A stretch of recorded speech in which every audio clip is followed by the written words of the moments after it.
Okay, in 5.1 we're going to be talking about polynomial functions. So first we're going to go through some vocab, and then I'll go more in detail about end behavior for polynomial functions. So first up, a monomial is a real number or a variable or a product of a real number and one or more variables with whole number exponents. Mono means one, so it's going to be one variable. So we have x as an example, we have 12, we have x cubed. So it is one single variable or number, because mono means one. Okay, a degree of a monomial is going to be its exponent. So in the first example, x squared, my degree is going to be 2. In this next one, when we're talking about degrees, we're always talking about the variable that's attached to it. So right now, it doesn't have an x attached to it. So if I want to make an x attached to it, for example, I can't have just x. I can't add an x because that completely changes my problem, because my exponent would then be a 1. If I add a 0 as my exponent, anything to the 0 power is 1. So technically, this represents 1. So my degree for this is then going to be 0. So anytime it's just a number, my degree will be 0. Okay, a polynomial is when I have a monomial or a sum of monomials. So this is when we have more than one term. So x plus y, we have x squared plus 3. You could have 6x cubed minus 2x squared plus 6 minus x. Okay, polynomial, poly means 3 or more. Sorry, 3 or more, or 2 or 1. So a degree of a polynomial is going to be the exponent that is the biggest. So when I put it in this form here, the 4 is my biggest, so my degree is going to be then 4.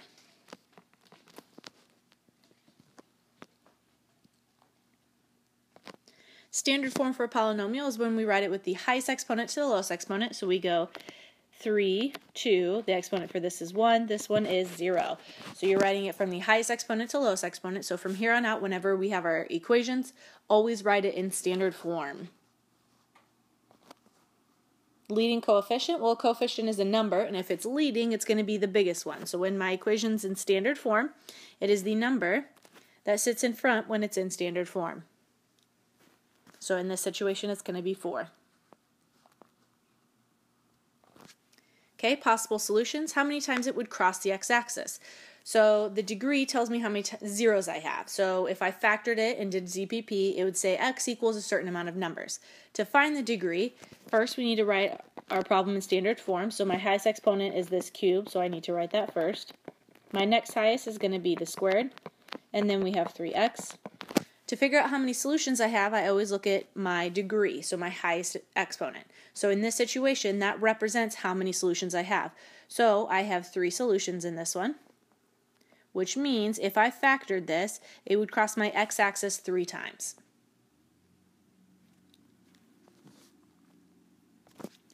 Okay, if I was naming using degrees, mono means 1, so in this situation there's 1 term. Binomial means there's 2 terms, so you can see how this is 2 terms, which in that equation also represents a line or a linear equation. Okay, x squared represents a quadratic, so the U shape. Trinomial means there's 3, so you can see that there's 3 terms, so 1, 2, 3. If it's a cubic, it's going to look something like this, and then we also have quartic.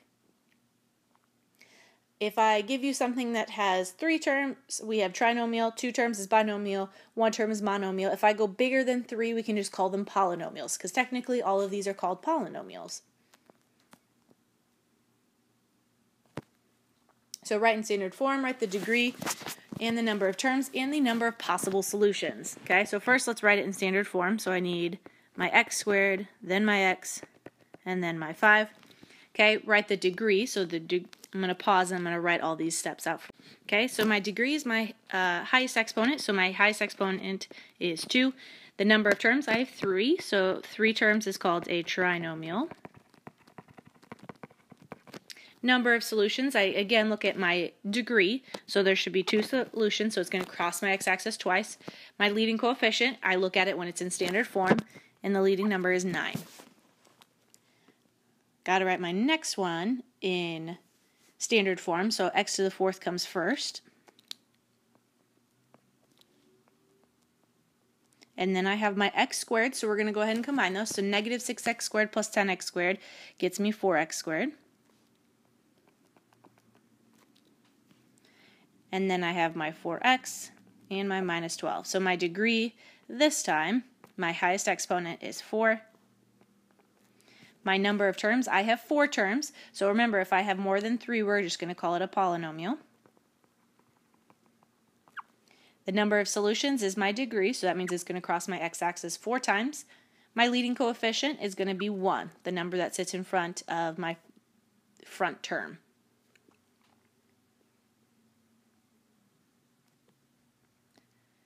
Alright, so we're going to be doing the same things for this one. Okay, so this first one, we got to make sure we put it in standard form. So we're going to put my x to the 4th, then my x cubed,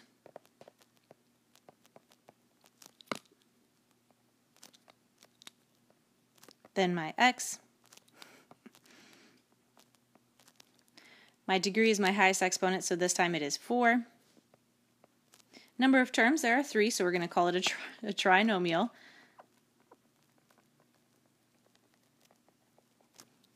Number of solutions is my degree, so it's going to cross the x-axis 4 times. My leading coefficient, so the number in front, is 5. My next one over here, I got to start with my x to the 5th. Then I need to do my x squared, and then 3 plus 7, or 3 plus 10 gets me 13, so my degree this time is 5. My number of terms is 3, so we have another trinomial. Number of solutions is 5. My leading coefficient this time is negative 4.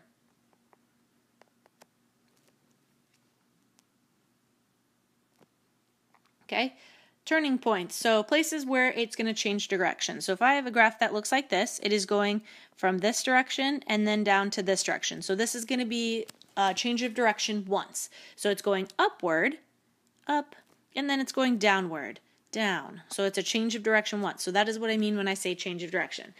Okay, so there's going to be a shortcut to do this. So first off, let's graph this one on the left here. So y equals x plus 1, we're going to start at positive 1, and we're going to go up 1 to the right 1. Or we're going to go down 1, left 1, and we're going to have this line. Okay, so if we notice, that doesn't change directions at all. Okay, if I look back at my example, the degree, so the exponent that x has, is a 1. So my shortcut to do this is whatever my degree is, if we subtract 1 from it, so my degree was 1, if I subtract 1 from it, I get the number of changes of directions, which is 0. So for my next one, my degree is 2. So my shortcut is I subtract 1 from it, and it should get my number of changes of directions. So I'm going to sketch this graph really quickly. It's an x squared graph, so it should be a parabola. That plus 1 means it shifted up 1. So it's going to look something like this. And you can see it's going downward, and then it's going upward, so it changes direction once. So to find out the shortcut way without graphing it, the change of direction, you just subtract 1 from the highest degree. Okay, end behavior. So when we're talking about end behavior, we're talking about the spot, the furthest left of the graph and furthest right of the graph. So my first example here, we are calling this up, up. My graph goes up on the left side. My graph goes up on the right side, up, up. My next one is down, down. We go down on the left side, down on the right side. That's what down, down means. My next one is down, up. I go down on the left side, up on the right side, down, up. My last one is up, down, so I go up on the left side, down on the right side. And we're going to get more in detail to this in a second.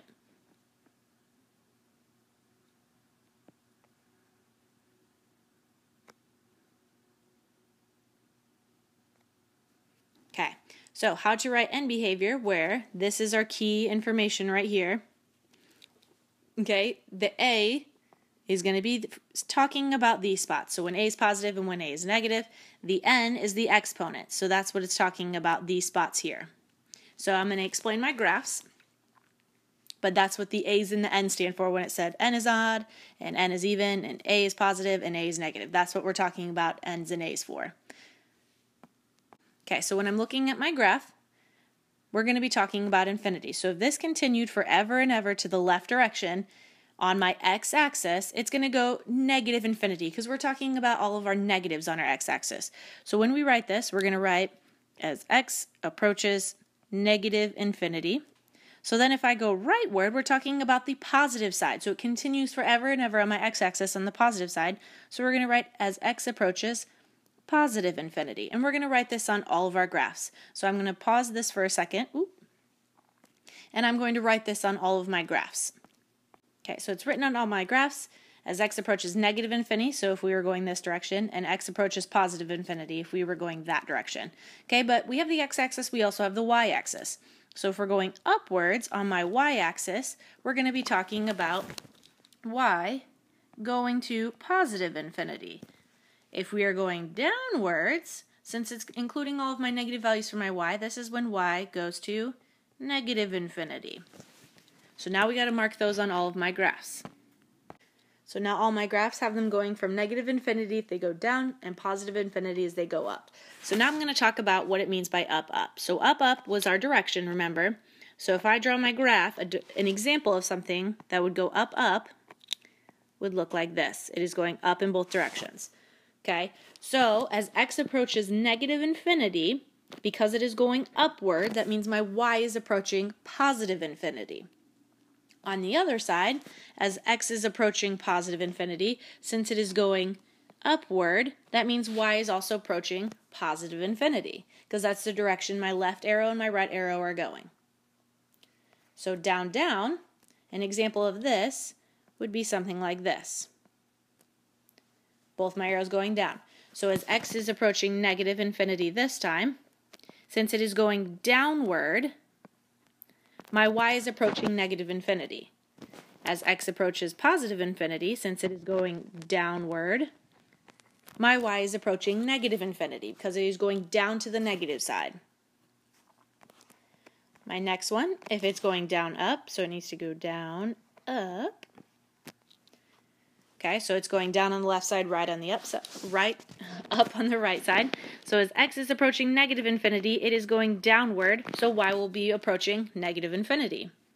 As x approaches positive infinity, since it is going upward, y will be approaching positive infinity. An example of up, down is the opposite of the other one. Okay, so this time, as x approaches negative infinity, since it is going up, y is approaching positive infinity. As I move to the right, as x approaches positive infinity, since it is going down, y is approaching negative infinity. All my y values are approaching that negative infinity mark. So these will come into play when we're talking about the a's and n's, on whether my direction is going up, down, down, up. Okay, so the reason that I know when n is even, it is up, up, or down, down, we say even Steven. So even Steven, if you think about my two arms going up and my hands going up, or my hands going down, even Steven, they're both going the same direction. They're even. Okay, it's like you're scoring a touchdown. Woohoo, even Steven.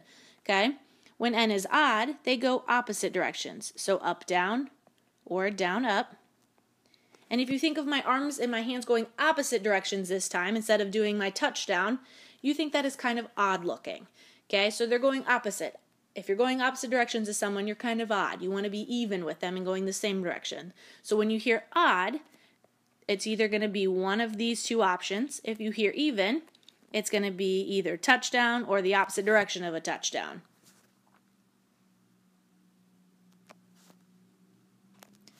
All right. So in this example, my n's were constituted as even or odd. My a's were looking at whether they're positive or negative. Okay, so my a, I was looking at whether it was positive or negative. In my n, I'm looking at whether it is even or odd. So when I say even, I mean an even number, so like 2, 4, 6, 8, 10. Odd, I'm talking about an odd number, so 3, 5, 7, 9, 11, something like that. Okay, when we're looking at these, we're always looking at, when it's in standard form, the frontmost terms. Okay, so in this situation, my n is my exponent, so this 3. So this 3 right now is odd. So we're going to say odd here. My a is the number sitting in front, so we're looking to see whether it is positive or negative. In this situation, it is positive. If you're confused as to which one you're supposed to be labeling positive and negative and which one's even and odd, one way to remember is your exponent will never be negative. So your option for your exponent to be positive, negative will never work. That's why we're always looking for even and odd for that one, and a is looking positive, negative. Okay, so if I said n is odd, I'm like an odd person. I'm going the opposite direction of what I think. So it's either, my two options are up, down, or down, up. My A positive tells me what's happening on my back end arrow, so my second arrow. So if it's positive, positive always goes upward. So I'm looking for the second arrow that goes upward in my two options. Okay, so this one, my second arrow is going upward, so this is what my graph's going to look like. So as x approaches negative infinity, so that arrow right there, my y will be approaching negative infinity because it's going downward. As x approaches positive infinity, so my second arrow, my right arrow, my y will be approaching positive infinity because my arrow is going upwards, so all of the positive values of it. So my next one, it's in standard form. So I'm looking at my n, so I'm looking at this one right here. My n is even, because 4 is an even number. My a is negative. Okay, even tells me even Steven, so it's either my touchdown or my opposite of my touchdown. So both my hands up or both my hands down. Okay, this always tells me the direction of my second arrow. So negative, it should be going downward. So I'm looking at the one that has the arrow going downward for the second one. This one has the arrow going downward for the second one. Okay, so if they're both going down, as x approaches negative infinity, so my first arrow, y is going to be approaching negative infinity because it's going downward. My second arrow, as x approaches positive infinity, y is approaching negative infinity again because my arrow is going downward again.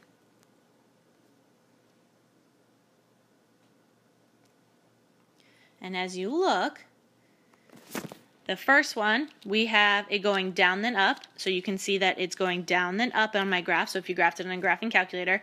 My second one, we got down, down, and if you look, it is going down, down on your graphing calculator.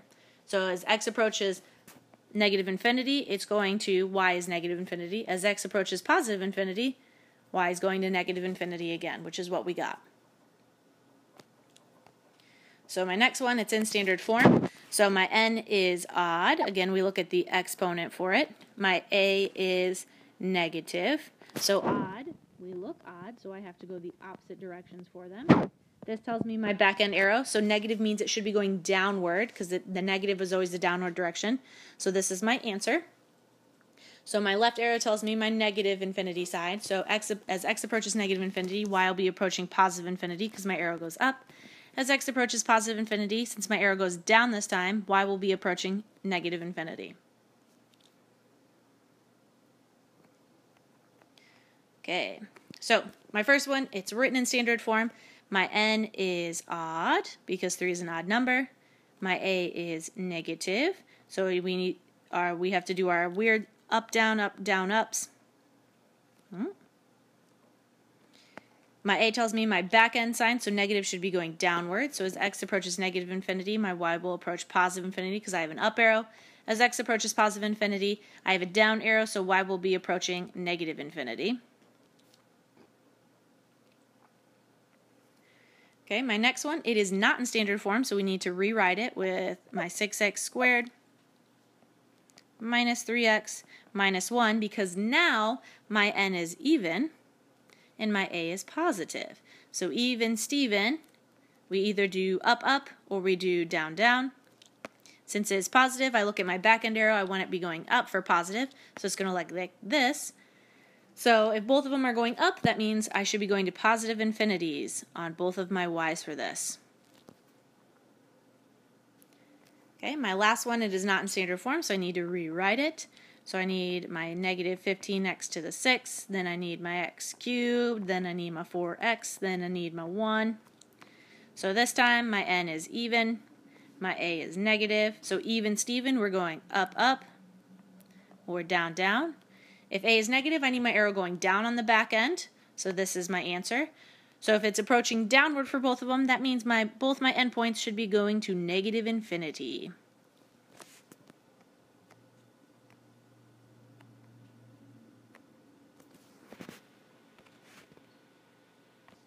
All right, we're going to graph this cubic function. So first off, if I look, here's my equation. So right now my n is odd, my a is positive, so it's either going up, down, or down, up. If it's positive, I need my back end arrow to be going up, so my second arrow to be going up. So as y approaches, or as x approaches negative infinity, it should be going down. So it will be approaching negative infinity, and then up as it goes to the positive side. So we're going to graph it and see if that's true. So I want to include negative values, and I want to include positive values. So when I plug these in to find my y values, I need to include both ranges on my graph. So remember, whenever I take out a letter and put a number in, I have to have parentheses. So I'm going to rewrite these. So I got y equals, we need negative 2 cubed, y equals negative 1 cubed, y equals 0 cubed, y equals 1 cubed, and y equals 2 cubed. So if I start from the bottom, 2 cubed. So if I'm doing 2 cubed, 2 times 2 is 4, 4 times 2 is 8. 1 cubed, 1 times 1 is 1, 1 times 1 is 1. 0 cubed is just 0. Negative 1 cubed is negative 1 times negative 1, which is 1, times negative 1. So I got negative 1 for this one. Negative 2 cubed, I got negative 2 times negative 2, which is 4, times negative 2, which is negative 8, because you're multiplying by itself 3 times. So if I graph that, negative 2, negative 8, remember you go left or right, and then up or down. So I'm going left 2, down 8.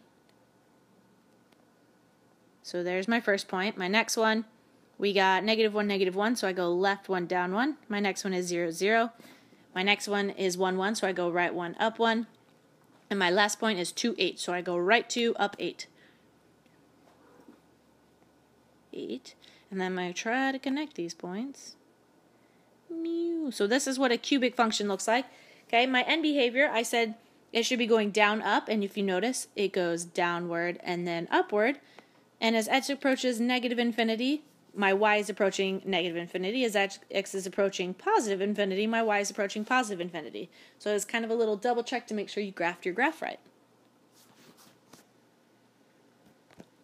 My next one, we need to make sure it's written in standard form, so I'm going to rewrite it. So negative x cubed plus 3.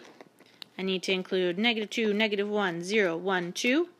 When we plug it in, remember we plug it in with parentheses. So my first one, I take out my x, I put negative 2 in. Then I have my next one, so negative 1. My next one is 0. My next one is 1. And my last one is 2. Okay, so if I start with my front end, you could type these all in the calculator, just make sure you have the parentheses. Negative 2 times negative 2 is 4. 4 times negative 2 is negative 8. The negative sitting on the outside makes it a positive 8. 8 plus 3 gets me 11. Negative 1 times negative 1 is 1. Times negative 1 is negative 1. This negative sitting on the outside makes it a positive 1. 1 plus 3 is then 4. 0 cubed is just 0. So 0 plus 3 is 3. 1 cubed is just 1. The negative sitting on the outside keeps it a negative 1. So negative 1 plus 3 is then 2. 2 cubed is 8. This negative on the outside keeps it a negative. So negative 8 plus 3 gets me negative 5. Let's go ahead and do our n's and a's. So right now my n is odd. And my a is negative. So if it's odd, we have to go odd directions, so opposite directions. The negative tells me that I need to be going downward in the back end, so this one's my answer. So it should be approaching positive infinity and negative infinity. So when I graph it, my first one is negative 2, 11, so I go left 2, up 11, so it's kind of like right there. My next one is negative 1, 4, so I go left 1, up 4. My next one is 0, 3, and then 1, 2. So 0, 3, I don't go left or right, but I go up 3. 1, 2, I go right 1, up 2. And my last one, 2, negative 5, I go right 2, down 5. Right 2, 1, 2, 3, 4, down 5. And then I attempt to connect these points. And as you look, it is going upward, then downward, which is what we got. It approaches positive infinity on the left side and negative infinity on the right side.